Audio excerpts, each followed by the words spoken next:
नमस्कार दोस्तों, स्वागत है आप सभी का आपके अपने चैनल द रिटेल इन्वेस्टर में। दोस्तों, आईटीसी कह लीजिए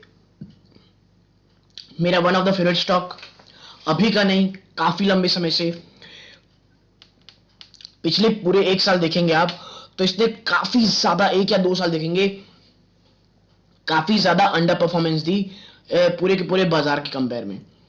जहां बाजार दुगना 3 गुना हो गया, ये स्टॉक लगभग जहां था वहीं मान लीजिए, क्योंकि 10-15% का ऊपर नीचे, ये एक बार ऊपर नीचे तेजी दिखाया था, लेकिन बाजार के मुकाबले ये जैसे का तैसा रहा। तब बात ये निकल के आई, कई इन्वेस्टर्स बोले मैं तो सेल कर दे रहा हूं। मुझे याद है कई बड़े बड़े थंबनेल्स मैंने देखा था, I am selling all my holdings in ITC. इस प्रकार की तमाम कह लीजिए वीडियोस या बात है। लेकिन मैं पहले भी आपसे कह रहा था कि भाई देखिए, आईटीसी एक अलग किस्म का स्टॉक है। आप उसे इस प्रकार से न ले कि आप इसे खरीदेंगे और 3-4 गुना हो जाएगा। ये आप कह लीजिए पोर्टफोलियो को आपको काफी मजबूत देता है, ज्यादा गिरता नहीं है, 5% के आसपास का आपको डिविडेंड देता है, 10% 12% की आपको रिटर्न दे दिया। ओवरऑल 15 to 17% आप आराम से इस पैसे को कह लीजिए, आराम से आप पैसा बना सकते हैं। और जब बाजार गिरेगा, जब बाजार या तो साइडवेज होगा या गिरेगा, ये स्टॉक जबरदस्त तेजी दिखाएगा। और अब हो भी वही रहा है। तो अब लोग ये डर सता रहे क्या नई एंट्री करें या नहीं करें। तो इसी सवाल का जवाब मैं आपको सामने देने वाला हूं। बाजार को अलग लेवल से आउट परफॉर्म कर रहा है ये स्टॉक। पिछले 2-3 महीनों से बाजार जिस तरह से गिर रहा है उसके विपरीत ही ऊपर जा रहा है दोस्तों। तो इन तमाम चीजों में बातें करेंगे दोस्तों। वीडियो को अंत तक देखिएगा, आपके बहुत इंपॉर्टेंट सवालों के जवाब आपको शायद इस वीडियो में बिल्कुल सब बिल्कुल मिलेंगे। मैंने अलग अलग कटिंग से अलग अलग आर्टिकल लेके आया हूं, अलग अलग आर्टिकल से अलग अलग कटिंग लेकर के आया हूं दोस्तों, जो कि एक्सपर्ट व्यूज क्या कह रहे हैं ये बताने के लिए। तो आपके रिसर्च में, आपके कह लीजिए एजुकेशन में ये वीडियोस बहुत सहायक होंगे दोस्तों। बस वीडियो को अंत तक देखिएगा विदाउट स्किपिंग एनी पार्ट, ठीक है। अब आगे बढ़ने से पहले तुरंत से एक बार लाइक कर दें दोस्तों। लाइक करेंगे और को रेकमेंड होगा, इसीलिए लाइक जरूर कर दें। और मैंने एक टेलीग्राम चैनल बनाया जिसका लिंक डिस्क्रिप्शन बॉक्स में जाके जरूर देखिएगा। और अगर पहली बार आए हैं, सब्सक्राइब जरूर करें। आप ऐसा करेंगे तो चैनल की ग्रोथ होगी और हमें बहुत ज्यादा मोटिवेशन मिलेगा दोस्तों। तो अब विदाउट वेस्टिंग टाइम सीधा आपको मैं लेके चलता हूं कहां, शेयर प्राइस की तरफ। 2.95 रुपीज ऊपर गया, यानी ₹1.25 ऊपर गया है दोस्तों, ठीक है। और ये जो रैली है ना आईटीसी में, ये काफी लंबे समय से चल रही है दोस्तों, ठीक है। क्यों मैं बोल रहा हूं, जरा मैं आपको थोड़ा सा इसका दिखाता हूं परफॉर्मेंस पिछले 1 महीने में। 7% से ऊपर गया है दोस्तों। और देखिए, हर बार की तरह मैंने जो आपको लेवल्स दिए हुए हैं, 206 से लेकर के पहले 208, फिर है उसके बाद 190 से लेकर के 200। ये वो रेंज है जहां कहीं भी आपको आईटीसी मिले, at least small chunk of investment करनी ही है।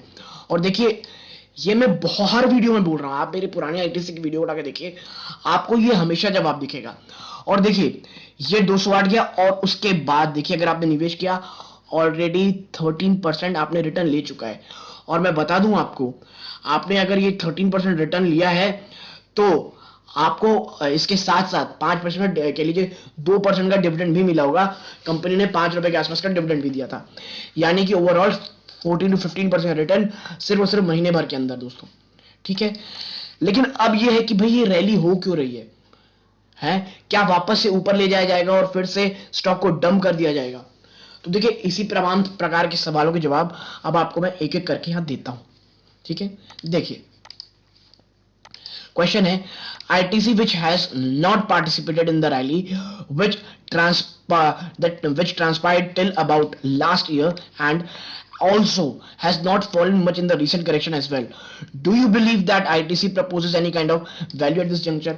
भाई पिछले काफी समय से इसने परफॉर्मेंस नहीं दिया, बाजार के रैली के विपरीत काम कर रहा था, और वहीं जो रिसेंट करेक्शन है बाजार में, ये उतना नहीं गिरा है। तो क्या आपको कोई वैल्यू दिख रही है? तो देखिए, उनका आंसर था that actually what has played out over the last 3-4 years and in a very pronounced manner is sectors and segment of the market which comply with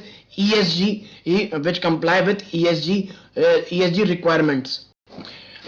और आगे आप देखेंगे of global investor, ITC does not meet those requirements for obvious reason that it is a tobacco and cigarette company and for that reason has been penalized over the period. देखिए ये भी वही कह रहे हैं जो मैं काफी लंबे समय से कहते आ रहा हूं कि काफी समय से जो इन्वेस्टर है वो ESG नॉर्म्स के ऊपर दिखाई दे रहे थे, यानी कि जो ऐसी कंपनी जिसे कह लीजिए सिन स्टॉक कहा जाता है, जैसे एनवायरमेंट वैल्यूड होता है, इन स्टॉक से दूर हो रही थी और ITC ठहरा टोबैको और सिगरेट बिजनेस, इस कारण से वो प्रकार का निवेश नहीं आ रहा था। आगे उन्होंने जो बात की दोस्तों वो बहुत ज्यादा इंपॉर्टेंट है। I was seeing just the other day that it is used to be nearly 9 to 10% of the index and it is now just over 2% of the index. In a 5-year period, that is the amount of derating that is played out in this name. What we are also seeing of latest that there is an anti-ESG trade playing out. Coal companies, energy companies and even defense companies are doing quite well in an environment where the markets are quite volatile. देखिए इसीलिए मैं कहता हूं हर चीज का एक समय होता है, समय भले 2 4 5 6 साल बाद आए, लेकिन जब वो टर्न अराउंड होता है, वो निवेशक जो धीरे धीरे एक्यूमुलेट कर रहे रहते हैं उनको जिस प्रकार का रिटर्न मिलता है वो फिनोमिनल होता है। देखिए ये भी ये कह रहे हैं कोल इंडस्ट्री, डिफेंस इंडस्ट्रीज, इन सब में गजब का एक कह लीजिए इन्वेस्टमेंट आ रहा है। और मैं आपको बता दूं एक समय में कोल इंडिया जब 100 रुपए में था ना, इतनी ज्यादा नेगेटिविटी थी स्टॉक में कि भैया ये तो हट जाओ, खत्म हो जाए कंपनी, डिविडेंड दे नहीं पाएगी, ये वो। वहां से शेयर 200 रुपए तक जा चुका है दोस्तों। देखिए उसका यानी लगभग 2x, और प्लस डिविडेंड तो भूल जाए जो 8-9% का अलग से देता है। तो देखिए हर एक स्टॉक का एक समय आता है। अगर आप उस समय चक्कर के सबसे पीक में स्टॉक को खरीदेंगे तो बिल्कुल से वो आपको रिटर्न नहीं देगा, नेगेटिव रिटर्न देगा। लेकिन जब आप एक कंपनी को उसके बुरे समय में खरीदेंगे, अगर उसकी मैनेजमेंट अच्छी है दोस्तों, तो उससे अच्छा रिटर्न आपको लॉन्ग टर्म में और कोई नहीं देगा। Now, given how the trade is shifting, it is very difficult at these depressed valuation to be bearish on a name like that, or even on a sector like that. Given that, I would just say that while I do not want to give any forward-looking guidance, I would just say that downs in anti-CSG sectors quite low, and this sector also fell into that category. देखिए, इन्होंने भी बहुत अच्छा answer दिया। इन्होंने कहा है कि भाई देखिए अगर कोई बहुत बड़ी रैली भी नहीं होती तो भी मैं ये तो नहीं कहूंगा कि इसमें कोई बहुत ज्यादा गिरावट होगी। ये अब इसकी गिरावट बहुत ज्यादा इंटैक्ट है, ठीक है। तो वो निवेशक जो कह लीजिए ESG को लेकर के काफी कंसर्न थे, ये एक प्रकार से अच्छा कह सकते हैं कि एंटी ESG नॉर्म के ऊपर भी निवेश चल रहा है दोस्तों, ठीक है। आगे आप देखेंगे that what about the FMCG business and not just ITC post the 1 month inventory, most of this company will have no choice but to pass on the commodity hit on the consumer. What happens then? Is this entire FMCG space an avoid for you now? एक काफी अच्छा question दोस्तों, खास ITC के लिए भी और पूरे FMCG के लिए भी। ये कह रहे हैं कि भाई अब इन्वेंट्री तो खत्म हो गई, इन्वेंट्री मतलब दोस्तों जो माल बना के अब रखते हैं गोदाम में और जब उसको बेचते हैं अब वो भी खत्म हो गई है। तो क्या अब जो नया माल बनाया जाएगा उसके लिए रॉ मटेरियल एक्सपेंसिव होंगे, और वो जो एक्सपेंसिव रॉ मटेरियल का जो प्रेशर रहेगा इनके बैलेंस शीट के बॉटम लाइन में, उसे पास ऑन करना पड़ेगा किससे? उसे पास ऑन करना है कंज्यूमर को। तो क्या ये समय FMCG के पूरे सेक्टर से दूर रहने का? तो इसका one of the phenomenal answer दिया गया है दोस्तों। आप देखिए इधर that the fact is this time when commodity prices have gone up such as margin, it is very difficult for the consumer to absorb all that price increase in one go. For that reason these FMCG companies will moderate their price increase over a period of time, and so it may take maybe a quarter or 2 quarter for that price increase to be passed on the consumer.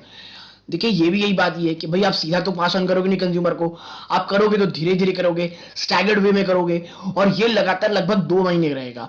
और इस समय तक जो भी pressure आएगा वो इन companies के balance sheet में आएगा और ये आपको आने वाले 1 या 2 क्वार्टर में दिखेगा, ठीक है। आगे ये है the reason this companies are so wanted and followed by the market is because their brand are such that it is not very difficult for them to over a period of time pass on this cost increases to the consumers, and for that reason they trade at valuations they trade. In fact many of these companies trade at 40-50 times. देखिए मैं आपको ये समझा दूं, ये जो company जो 40-50 times में कर रही है ना ट्रेड, ये सिर्फ और सिर्फ अपने ब्रांड के कारण कर रही है। और मैं हमेशा कह रहा हूं इन सब चीज में जो विनर बन के निकलेगा वो रहेगा एक्चुअल दोस्तों। जितनी कह लीजिए जितनी एग्रेसिवली वो प्राइस बढ़ा सकते उतना कोई नहीं बढ़ा सकता। और अगर वो सोचे कि अपना मार्केट शेयर बढ़ाऊंगा और उस पेन को, क्योंकि कैश रिच तो ये कंपनी है ही, उस पेन को 2-3 क्वार्टर सह लेते हैं, आप देखिएगा जिस प्रकार से अपना मार्केट शेयर ये FMCG का HUL बढ़ाएगा और जिस तरह छोटी कंपनीज बर्बाद होंगी और बाद में HUL उन्हें खरीद लेगा। In the end of HUL will be the winner. ITC मैं कहता हूं ऐसा है जो एचयूएल के बाद खड़ा रह सकता है, क्योंकि इसके पास पैसे हैं, इसके पास ब्रांड है, खुद के इनके पास तगड़े तगड़े ब्रांड्स दोस्तों। इसीलिए एचयूएल आईटीसी मुझे दो ऐसे एफएमसीजी सेक्टर लगते हैं जो इस लड़ाई में काफी अच्छे से खड़े रह सकते हैं। तो ये ओवरऑल मेरा जो वीडियो था इसी के ऊपर था कि ये जो पूरा का पूरा सिनेरियो आईटीसी में ये काफी पॉजिटिव है, लेकिन हाँ 245 एक ऐसा हर्डल है नियर टर्म में दोस्तों। कितना?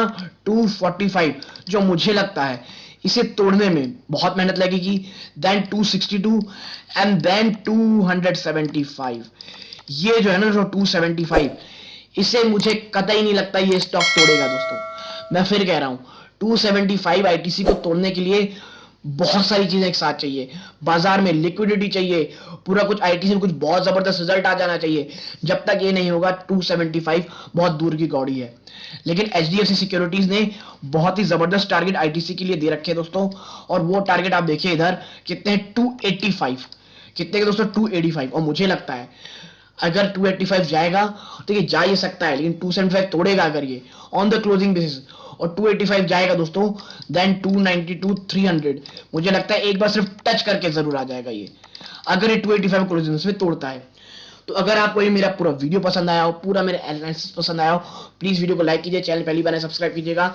यहां तक जुड़े रहने के लिए धन्यवाद। ये इस वीडियो का अंत है। जय हिंद दोस्तों।